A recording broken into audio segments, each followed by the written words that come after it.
Hyderabad Somajiguda press క్లబ్లో మనం ఈ ప్రెస్ మీట్ పెడతామంటేనే చాలా అవాంతరాలు వచ్చినాయి.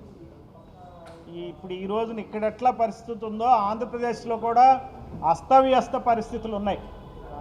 మనం పాలకుల్ని ఎన్నుకుంటే ప్రజల బాగోగులు చూస్తారు, అవస్థల్ని సరిచేసి మంచి వ్యవస్థల్ని తయారు చేస్తారంటే మరింత అవస్థల పాలు చేస్తున్నారు ప్రజల్ని.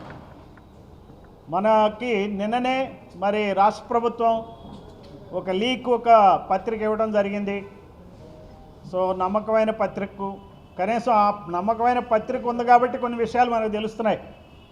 ఆ నమ్మకమైన పత్రిక లేదనుకోండి ఈ విషయాలు కూడా తెలిసేది కాదు. ఆంధ్రప్రదేశ్ రాష్ట్ర ప్రభుత్వం ఈ రోజున అమరావతిలో దాదాపుగా 54,000 ఎకరాలు ఉంది అమరావతికి. ఇది చాలదన్నట్టు 44 ఎకరాల సేకరణకి పూనుకుంది. వివిధ గ్రామాలు ఉన్నాయి ఆ చుట్టుపక్కల, తుళ్ళూరు మండలం, తాడికొండ మండలం, అమరావతి మండలం, తర్వాత ఇంకా వివిధ మండలాల నుంచి 10-12 గ్రామాల నుంచి 44,000 ఎకరాల భూమిని సేకరిద్దామని చెప్పి రాష్ట్ర ప్రభుత్వం నిర్ణయం తీసుకున్నట్టుగా తెలిసింది. ఇప్పుడు కేబినెట్ మీటింగ్ కూడా జరుగుతుంది. దాని మీద నిర్ణయం కూడా వెలువడే అవకాశం కూడా ఉంది. నిర్ణయం వెలువడదా మరి మీ ఛానళ్ళ కవరేజ్ ద్వారా ఏదన్నా ప్రభుత్వం కొంచెం గొప్ప ఆలోచించి వాయిదా వేస్తా అనేది కొన్ని గంటల్లో తేలిపోతుంది. ఈరోజు రాష్ట్రంలో ఈ 44,000 ఎకరాలు ఎందుకు సేకరిస్తున్నారో కూడా చెప్తున్నారు. ఒక ఇంటర్నేషనల్ ఎయిర్పోర్ట్ కావాలట, 5 నుంచి 7,000 ఎకరాల భూమి కావాలంట. ఆల్రెడీ భోగాపురంలో ఇంటర్నేషనల్ ఎయిర్పోర్ట్ ఉంది, విజయవాడలో గన్నవరంలో ఇంటర్నేషనల్ ఎయిర్పోర్ట్ ఉంది. మరి భోగాపురంలో 2,700 ఎకరాల్లో ఇంటర్నేషనల్ ఎయిర్పోర్ట్ నిర్మిస్తూ ఉన్నారు. మరి ఎందుకురా ఇక్కడ 5-7,000 ఎకరాలు కావాలి, 5-6-7,000 ఎకరాలు ఎందుకు కావాలంటే ఎట్లుందంటే పులిని చూసి వాతలు పెట్టుకున్నట్టుంది. పెట్టుకున్న వాళ్ళు ఎవరనేది నేను చెప్పదలుచుకోలే. పులి ఎవరంటే హైదరాబాద్లో 5,200 ఎకరాల విస్తీర్ణంలో ఎయిర్పోర్ట్ ఉంది. ఈ రోజున ఆ ఎయిర్పోర్ట్లో కూడా వాడేది కేవలం 750 ఎకరాలే. ఈ 750 ఎకరాల్లోనే మనం వెళ్ళే టెర్మినల్స్ అన్నీ ఉన్నాయి. దాదాపుగా 28 మిలియన్ల ప్యాసింజర్లు ప్రతి సంవత్సరం ఆ ఎయిర్పోర్ట్ నుంచి వెళ్తున్నారు. ఈ 28 మిలియన్ల ప్యాసింజర్లే కాకుండా ఈ 750 ఎకరాల్లో కనీసం 42 మిలియన్ల ప్యాసింజర్లు ప్రయాణించే విధంగా సరిపడా ఎయిర్పోర్ట్ ఉంది హైదరాబాద్లో. అంటే ఈ 42 మిలియన్లు అవ్వాలంటే ఇంకా 7-8 సంవత్సరాలు కావాలా. అంటే ఇప్పటికీ గత 20 సంవత్సరాల్లో హైదరాబాద్ ఎయిర్పోర్ట్లోనే 28 మిలియన్లు వస్తే అమరావతిలో 20 మిలియన్ల ప్యాసింజర్లు రావడానికి కనీసం 40 ఏళ్ళు పడుతుంది. మరి 5-6 వేల ఎకరాలు ఎందుకు చెప్పండి ఎయిర్పోర్ట్కి? గన్నవరం ఉంది కదా, దాన్నే విస్తరించుకోవచ్చు కదా. ఇది ఎట్లా ఉందంటే అమరావతిని హైదరాబాద్ మించిన సిటీ చేయాలని చెప్పి ప్లాన్. ఎందుకు అది?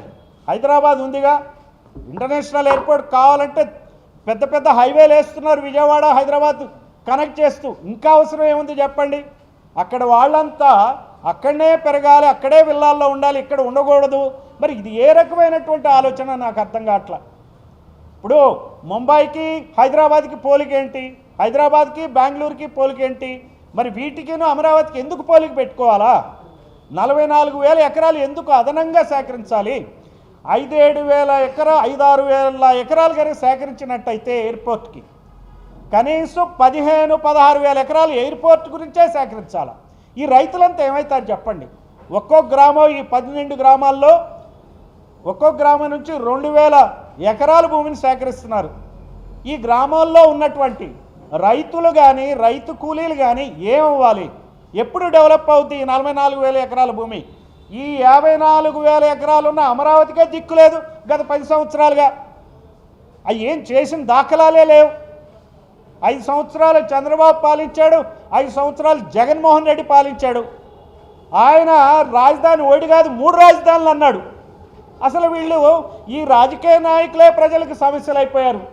రాజకీయ నాయకులు సమస్యలకి పరిష్కారం కావాలా, కానీ ఈ రాజకీయ నాయకులే ప్రజలకు సమస్యలు అయ్యారు. ఆయన 54,000 సేకరించి అక్కడ ఏం చేయకుండా చతికిలబడి జగన్మోహన్ రెడ్డి దీన్ని పట్టించుకోకుండా పట్టాలు ఇవ్వడానికి ప్రయత్నించి ఇద్దరు కూడా ప్రజల్లో మరి విపరీతమైనటువంటి వ్యతిరేకత పెళ్ళుగొట్టడంతో విపరీతమైనటువంటి చాలా దారుణంగా ఓడిపోయారు ఇద్దరు 2 సార్లు. ఇప్పుడు 3వసారి. ఎవరికి గ్యారంటీ? ఈరోజు 44,000 ఎకరాలు చంద్రబాబు సేకరిస్తే 4 సంవత్సరాల తర్వాత ఈయన ఉంటాడనే గ్యారంటీ ఏంటి? అంటే ఏం జరుగుతుంది ఇక్కడ? ఇక్కడ విమానాశ్రయాలే కాదట, స్పోర్ట్స్ సిటీలు కడతారట. స్పోర్ట్స్ సిటీ ఆల్రెడీ అమరావతిలో ఉంది, అది కాకుండా ఇంకో స్పోర్ట్స్ సిటీ. అదే కాదు, మైలవరంలో కూడా కొన్ని 100 ఎకరాలు సేకరించి అక్కడ కూడా స్పోర్ట్స్ సిటీ కడతాడట. ఎవరు ఆడతారు ఆ స్పోర్ట్స్ సిటీకి? ఉన్న జనమంతా కూలీనాలి జనం అయిపోతున్నారు. ఈ రోజున గచ్చిబౌలి చూడండి ఎంత బ్రహ్మాండంగా అభివృద్ధి చెందిందో. అక్కడ సాధారణమైన తెలంగాణ పౌరుడు ఉండే పరిస్థితి ఉందా? ఓ డ్రైవర్ గాను, ఒక సర్వెంట్ మేడ్ గాను, ఒక వాచ్మెన్ గాను పనిచేయాలి. తెలంగాణలో నుండి ఆదిలాబాద్ నుంచి కానీ, మంచిర్యాల కానీ, మంతరి కానీ, లేకపోతే ఖమ్మం, ఇల్లెందు, ములుగు ఈ ప్రాంతాల నుంచి వచ్చిన యువకులందరూ ఈ రోజున హైదరాబాద్లో ఉండలేని పరిస్థితి. మీకు ఎవరు కూడా, నేను అనుకుంటా మీ రిపోర్టర్స్ ఎవరికి కూడా ఈ రోజున సొంత ఫ్లాట్ కూడా లేదని నేను అనుకుంటున్నాను. నేను అద్దె కొంపల్లో ఉండాల్సిన అవసరం. ఎవరి కోసం ఈ నగరాల నిర్మాణం? కార్పొరేట్ సంస్థల కోసమా? మీకోసమా? జగన్మోహన్ రెడ్డి ఎన్ని వేల కోట్లు సంపాదించాడు, చంద్రబాబు ఎన్ని వేల కోట్లు సంపాదించాడు. చంద్రబాబు తర్వాత లోకేష్ అవ్వాలా, లోకేష్ తర్వాత దేవాల్స్ కోసమా ఈ ఎయిర్పోర్ట్లు కట్టేది? నాకు అర్థం కాదు. మిగిలిన ప్రజలందరూ ఏమవుతారు? అక్కడ ఉన్నటువంటి ఈ 10-12 గ్రామాల్లో ఉన్నటువంటి ఎస్సీ, ఎస్టీ, బీసీ, రైతు కూలీలందరి పరిస్థితి ఏంటి చెప్పండి? వాళ్ళు కాందిసీకుల్లాగా ఉండాలా వీళ్ళు డెవలప్ చేసే వరకు? ఆ ఇళ్ళు ఖాళీ చేసి పోవాలా? ఏ రకమైన అభివృద్ధి ఇది? ఎక్కడికి పోతున్నారు? ఇది కానట్టు విద్యా సంస్థలకు కూడా ఇస్తారట. ఉన్న విద్యా సంస్థలు బాగు చేయట్లా. 17 గవర్నమెంట్ మెడికల్ కాలేజీలు శాంక్షన్ చేస్తే వాటిని ప్రైవేట్ పార్ట్నర్షిప్ చేయాలని చెప్పి చంద్రబాబు ఆలోచన, దానికి ఆర్డర్స్ ఇచ్చాడు ఆయన. గవర్నమెంట్ మెడికల్ కాలేజీలు లేకపోతే ప్రైవేట్ మెడికల్ కాలేజీలు కావాలంటే ప్రతి వ్యక్తి ఒక మెడికల్ సీట్ కావాలంటే కోట్ల రూపాయల డొనేషన్ కట్టుకోవాలంటే ధనికులే చదవాలా, పేదవాళ్ళు చదివే ప్రసక్తే లేదు. అందువల్ల విద్యా సంస్థలు పెడితే ఏ విద్యా సంస్థకి ఇస్తారు ఈ ల్యాండ్? ఆ విద్యా సంస్థ మళ్ళీ ప్రైవేట్ విద్యా సంస్థనే, మళ్ళీ వాళ్ళు క్యాపిటేషన్ ఫీలు వసూలు చేస్తారు, ప్రజలకి విపరీతమైనటువంటి ఇబ్బందులు పాలు చేస్తారు.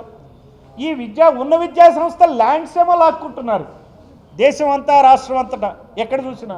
ఏదైనా యూనివర్సిటీకి భూమి ఉంటే ఆ భూమి లాక్కుంటారు. ఇప్పుడు కొత్త విద్యా సంస్థకి భూమి ఇస్తారట. ఏమిటి అన్యాయం? ఈ రోజున ప్రజలు ఏమైపోవాలి? తెల్లారు లేస్తే కొత్త ప్రకటన చంద్రబాబు చేసేది. స్వర్ణాంధ్రప్రదేశ్ 2047 అంటే ఏంటది? తర్వాత P4 అట. మార్గదర్శులు ఎవరైతే ఈ సంపదను దోచుకుంటున్నారో ఆ వ్యాపారవేత్తలు, ఆ బిలియనీర్స్, మార్గదర్శులు వాళ్ళట పేదవాళ్ళని బాగు చేస్తారట, కుటుంబాలని బంగారు కుటుంబాలు చేస్తారట. అది ఎట్లున్నదంటే ఈ నరమాంసం భక్షించేవాడే నిజంగా ప్రజలకు రక్షణ ఇస్తాడని చెప్పటం లాంటిది.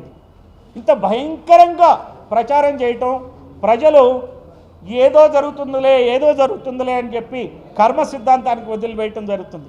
ఇంతవరకు ప్రజలు ఏం ఆలోచించారంటే 5 years రాగానే మనం ఈ ప్రభుత్వాన్ని దించుదాంలే అని చెప్పి ఓపికగా భరిస్తూ వచ్చారు.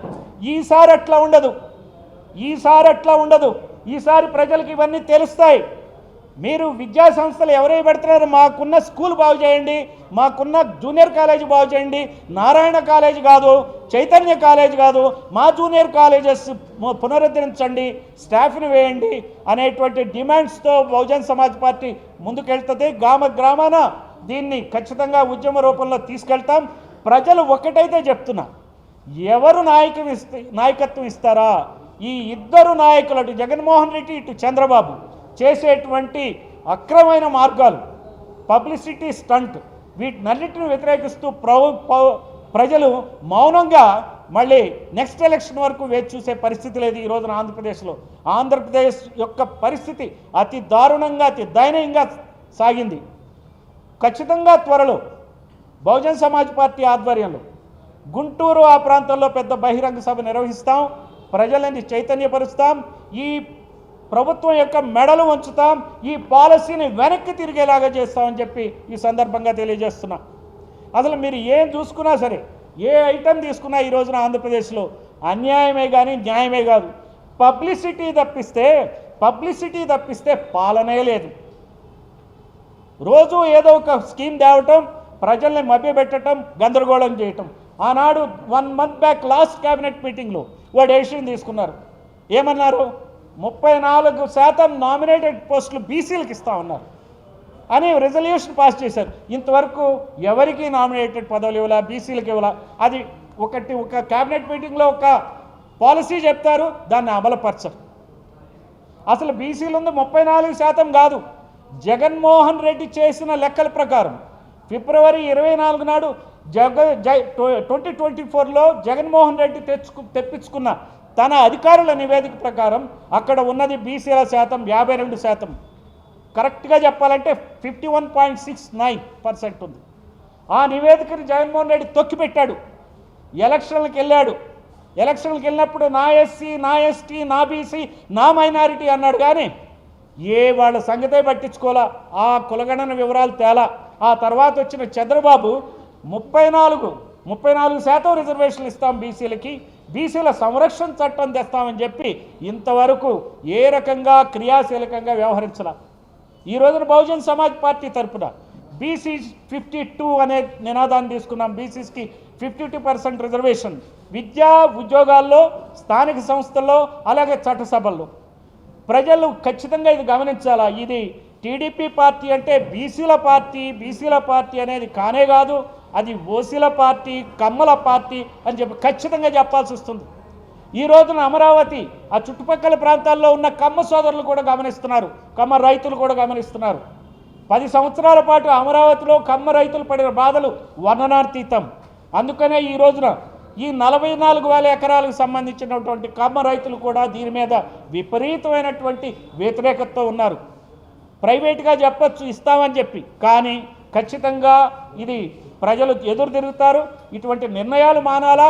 ఖచ్చితంగా ప్రభుత్వం ప్రజలకు కావాల్సింది చేయటం మొదలుపెట్టాలా. ప్రజలకు కావాల్సింది చేయటానికి సీఎంకి పని కేవలం 2-3 గంటలు చాలు.